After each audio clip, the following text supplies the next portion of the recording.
दोस्तों, आज हम जो जगह देखने वाले हैं वो वैसे तो कोई पर्यटक स्थल नहीं है, लेकिन रसिक पर्यटकों को यहाँ आना चूकना नहीं चाहिए। मैं सिद्धपुर की बात कर रहा हूँ, जहाँ दाऊदी बोहराओं की पुश्तैनी घरों की एक लंबी कतार है और घर इतने खूबसूरत है कि आपकी नजर उनसे नहीं हटेगी।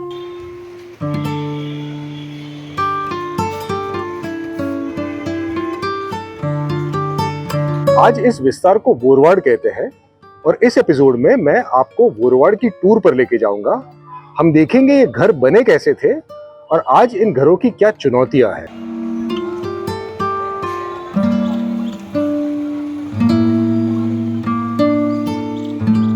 सिद्धपुर एक तालुका है पाटन जिले की, जो गुजरात में है। सबसे पास का बड़ा शहर है अहमदाबाद, यहाँ से 120 किलोमीटर की दूरी पे। अहमदाबाद से यहाँ पर आने के लिए आपको ट्रेन, बस या टैक्सी आराम से मिल जाएगी। अगर मैं सीधे इन घरों की प्रशंसा शुरू कर दूं, तो एपिसोड थोड़ा अधूरा लगेगा। तो एक काम करते हैं, पहले इनका इतिहास समझने की कोशिश करते हैं, फिर आते हैं वर्तमान पे, और फिर हम देखने की कोशिश करेंगे कि इनमें से ज्यादातर घर खाली क्यों है।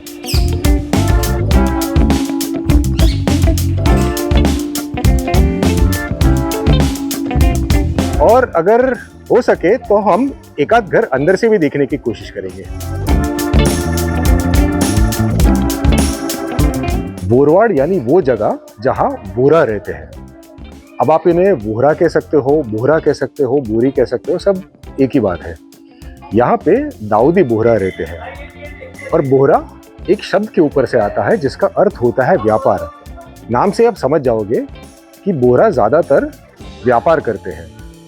देखने वाली बात यह है कि व्यापार ही कारण है जिस कारण से बोहरा आके सिद्धपुर में बसे हैं, और व्यापार ही कारण है जिस कारण से यहाँ से लोग पलायन हो चुके हैं।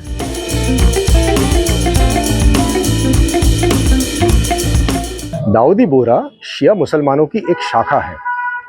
व्यापार उन्हें 1000 साल पहले भारत ले आया, यमन से, इजिप्ट से, इथियोपिया से इत्यादि। जब वो भारत आए तब सबसे पहले गुजरात में बसे, इसलिए गुजराती बोलने लगे। अब मैं आपको सिद्धपुर में वो जगह पे लेके जाता हूँ जहाँ सबसे पहले बोरवाड़ की शुरुआत हुई, यानी सरस्वती नदी के किनारे।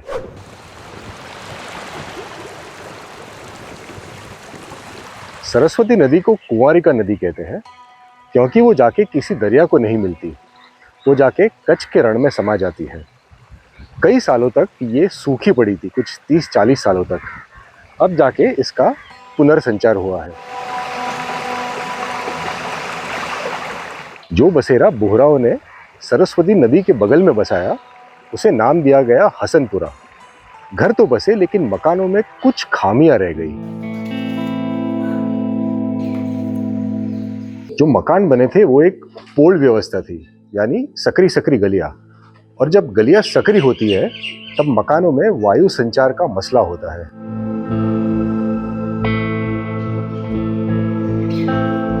फिर जो अगल बगल के मकान थे उनकी एक कॉमन दीवार थी, यानी अगर एक मकान गिर जाता है तो दूसरा मकान अपने आप नंगा हो गया।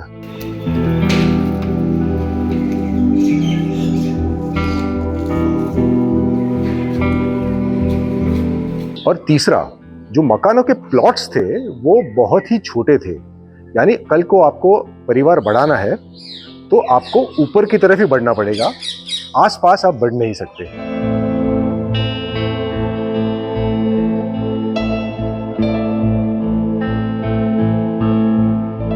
इस वास्तुकला की शैली को पोस्ट एंड लिंटेल सिस्टम कहते हैं, यानी एक लकड़े का बीम होता है और दोनों तरफ 2 लकड़े के कॉलम्स। इस सिस्टम की प्रेरणा के लिए ज्यादा दूर नहीं जाना है, यहां बगल में ही रुद्र महालय है, उसके अवशेषों में आपको ये सिस्टम नजर आएगी।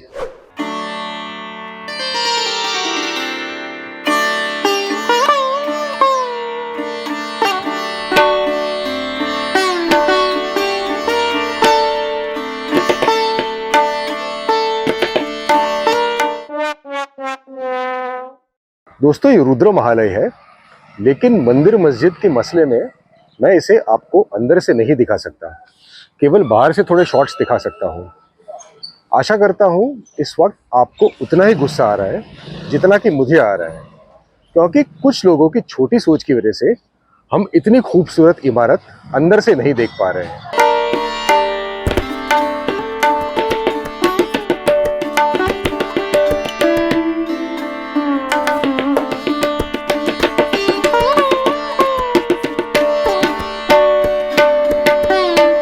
ज्यादातर घरों के जो दरवाजे होते हैं वो दक्षिण की तरफ नहीं होंगे, क्योंकि वास्तु के अनुसार यम जो मौत के देवता है वो दक्षिणी आकाश का नियंत्रण करते हैं।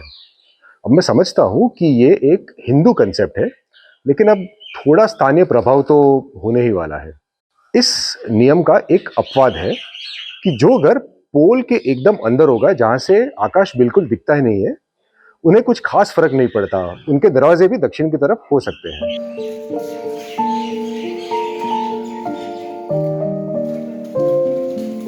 अब 3 चीजें होती है।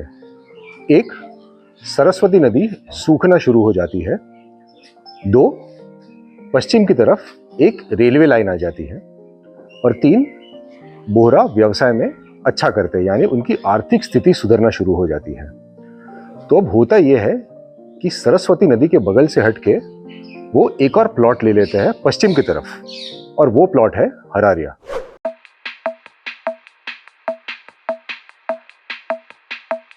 हरारिया बोरवाड़ का दूसरा अध्याय है। यहाँ पे हसनपुरा के बाद कुछ बदलाव लाए गए थे और कुछ चीजें वही की वही रही थी। पहले उन चीजों की बात करते हैं जो यहाँ हसनपुरा से अलग थी। गाड़ियों का इस्तेमाल बढ़ गया था, इसलिए रास्ते थोड़े चौड़े बनाए गए, बल्कि ये कहना चाहिए कि रास्ते बिछाए गए थे, क्योंकि पहले तो केवल सकरी पोल थी। अगर वास्तुकला की बात करें तो विंड ब्रैकेट सिस्टम लाया गया, जिससे मकान मजबूत होते थे, और क्योंकि मकान मजबूत हो रहे थे, उन्हें बड़ा बनाना भी मुमकिन हो गया था।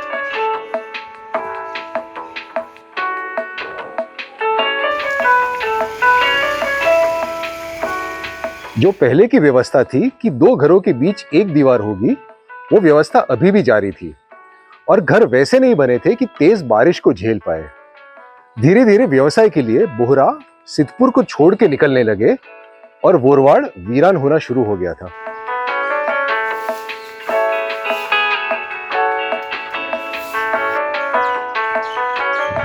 बीसवीं सदी की शुरुआत में गुजरात ग्रस्त था 56 दुकाल से, यानी एक भीषण अकाल जो आया था 1956 की साल में विक्रम संवत कैलेंडर के हिसाब से, इसलिए नाम पड़ता है 56 दुकाल।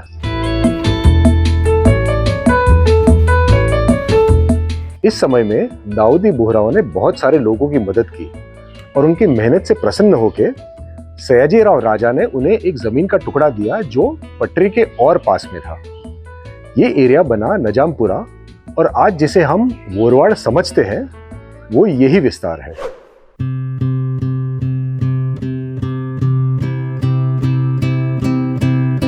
जैसे बोहराओं को प्लॉट मिला, उन्होंने पूरे जोश में घर बांधना शुरू कर दिया।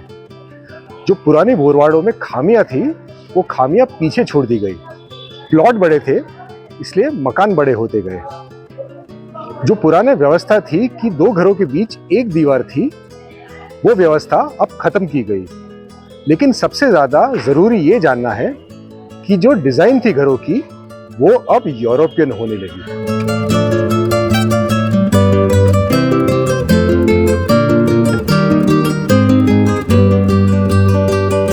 तो केवल ये कह देना कि घरों का स्टाइल यूरोपियन था, ये काफी नहीं है, क्योंकि घरों के अंदर जो सामान था वो भी थोड़ा बहुत यूरोप से आता था। तो भाई ये यूरोप के साथ ये तार कैसे जुड़े?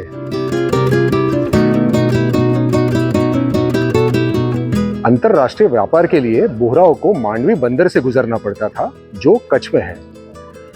अब मांडवी बंदर का कई यूरोपीय देशों के साथ लेन देन रहा है, तो जो तार जुड़े हैं वो यहीं से जुड़े होंगे। 100% कहना तो मुश्किल है, लेकिन यही कारण हो सकता है। ऑफ कोर्स सारे घर इस कारण से यूरोपीय स्टाइल में नहीं बने होंगे, शुरू के कुछ बने होंगे, लेकिन जब ये घर बन गए तब दिखने में तो ये अच्छे थे ही, तो उन्हें देखते देखते बाकी घरों ने भी यही शैली अपना ली। और सिर्फ बाहरी इमारत नहीं, घर के अंदर की भी कई चीज यूरोप से आई है। ऐसा ही एक घर हम अंदर से देखते हैं।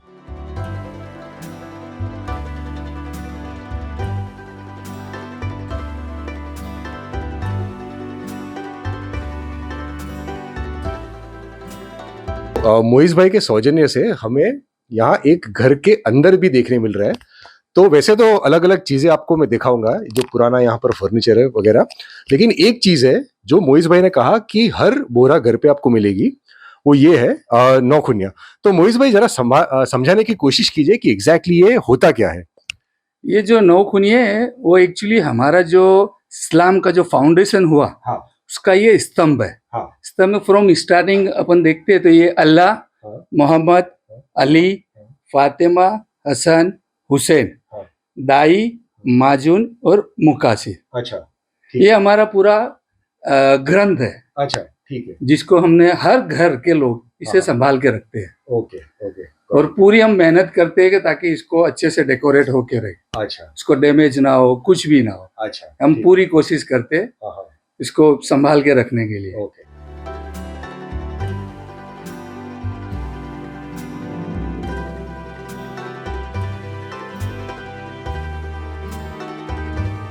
उत्तर गुजरात में पानी की तकलीफ के कारण पानी को बहुत महत्व दिया जाता है।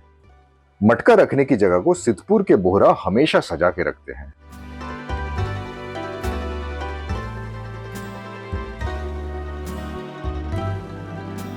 हर घर के बीच छत में आपको एक छेद मिलेगा, जिससे घर के अंदर रोशनी और हवा आती है।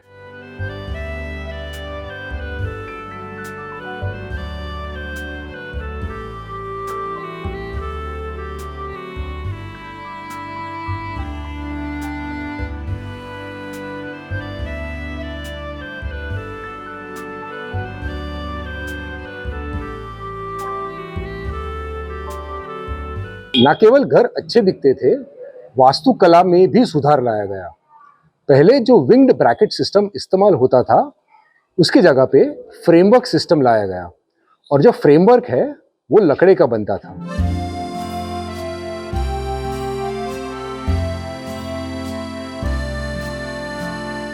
पहले के जो घर थे वो सपाट होते थे, अब धीरे धीरे झरोखे दिखने शुरू हो गए।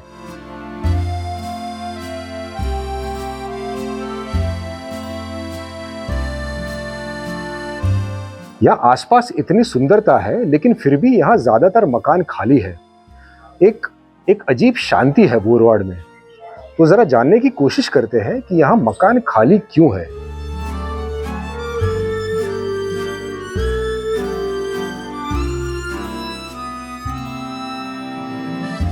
पहले व्यापार के लिए घर में से एक व्यक्ति सिद्धपुर छोड़ के कोई दूसरे शहर में जाता था। फिर 50 के दशक से दाऊदी बोहरा जिस तरह से व्यापार करते थे, उसका सेटअप बदलने लगा।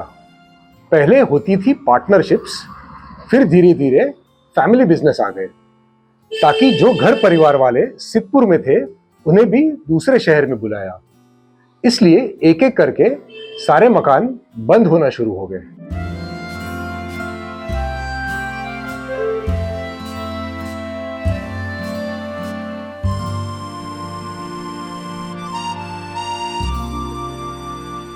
जो छोड़े हुए घर होते हैं उनके अपने अलग मसले होते हैं।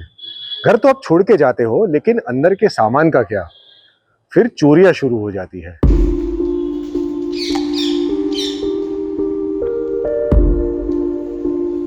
यहाँ के घर अगर आप देखोगे तो लगभग सब एक ऊंचाई के हैं। दिखने में तो अच्छे दिखते हैं, लेकिन चोरों को सहूलियत हो जाती है एक छत से दूसरे छत पे जाने के लिए।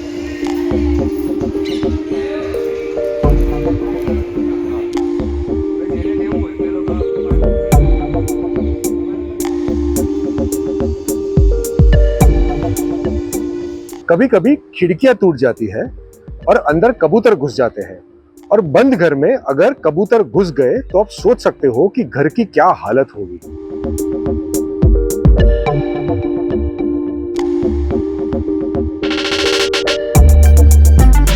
क्योंकि रख रखाव मुश्किल है इसलिए कुछ लोगों ने अपने घर बेच दिए हैं, लेकिन जो नए घर बने हैं वो नई शैली में बने हैं। इसलिए अगर आप देखोगे तो यूरोपीय स्टाइल और एकाएक नई शैली में बना हुआ घर, तो वो दिखने में इतना अच्छा नहीं दिखता।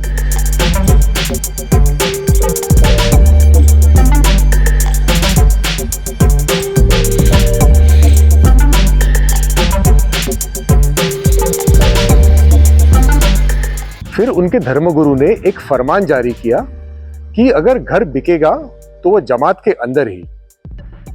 इससे कुछ सालों तक तो शांति रही, लेकिन फिर लोगों ने अपना घर खुद तोड़ना शुरू किया और एक एक करके चीज बेच देते थे, सिर्फ प्लॉट खाली रखते थे।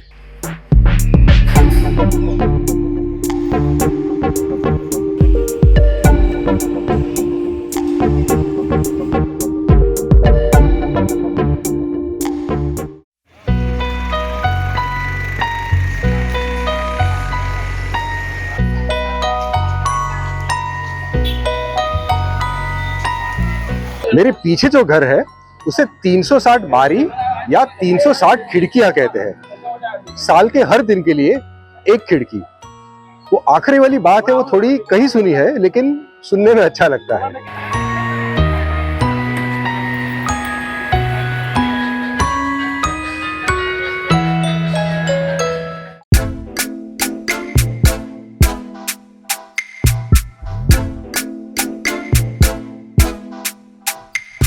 बोरवाड़ के पास ही मोहम्मद अली टावर है, जो सिद्धपुर का एक महत्वपूर्ण सीमा चिन्ह है।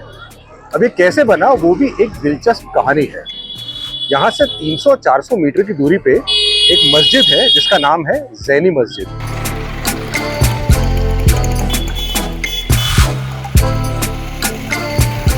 एक दिन एक श्रीमंत दाऊदी बोहरा के घर से बारात निकलने वाली थी और बारात गुजरने वाली थी मस्जिद के सामने से, लेकिन दिल्ली दरवाजा रास्ता है, उसके ऊपर एक कमान थी और कमान काफी नीची थी। बारात का हाथी उसके नीचे से गुजर नहीं सकता था। नगर पालिका से इजाजत ली गई कि कमान को तोड़ देते हैं, लेकिन उसके बदले में एक और जगह पे एक घंटा घर बनाते हैं। इस तरह से बना ये मोहम्मद अली टावर। ये बना था 1915 में और 1915 में अंग्रेजों का राज था, इसलिए टावर देखोगे तो उसके ऊपर अंग्रेजों का एक ताज बना हुआ है।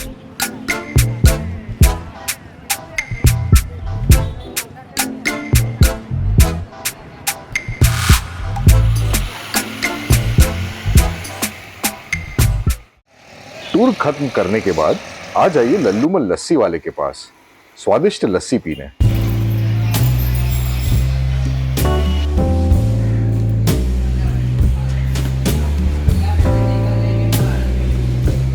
इस दुकान की लस्सी अमिताभ बच्चन भी पी के गए हैं। हम जहां खड़े होते लस्सी वहीं से मिलना शुरू हो जाती है।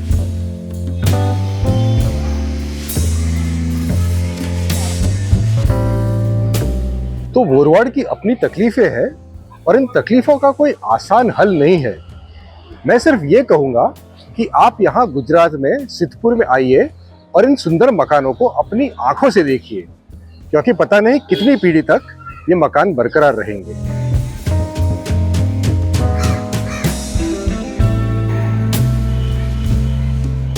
दोस्तों, तो इस एपिसोड की जानकारी के लिए आभार देना होगा जोयाब कड़ी और ताहिर जोयाब की किताब का। और अगर आपको ये एपिसोड पसंद आया है तो लाइक का बटन जरूर दबाइए, और अगर पहले हफ्ते में देख रहे हो तो हाइप का। तभी ये एपिसोड दूसरे लोगों तक पहुंचेगा और ज्यादा से ज्यादा लोग यहाँ सिद्धपुर में बोरवाड़ देखने आएंगे। Thanks for watching.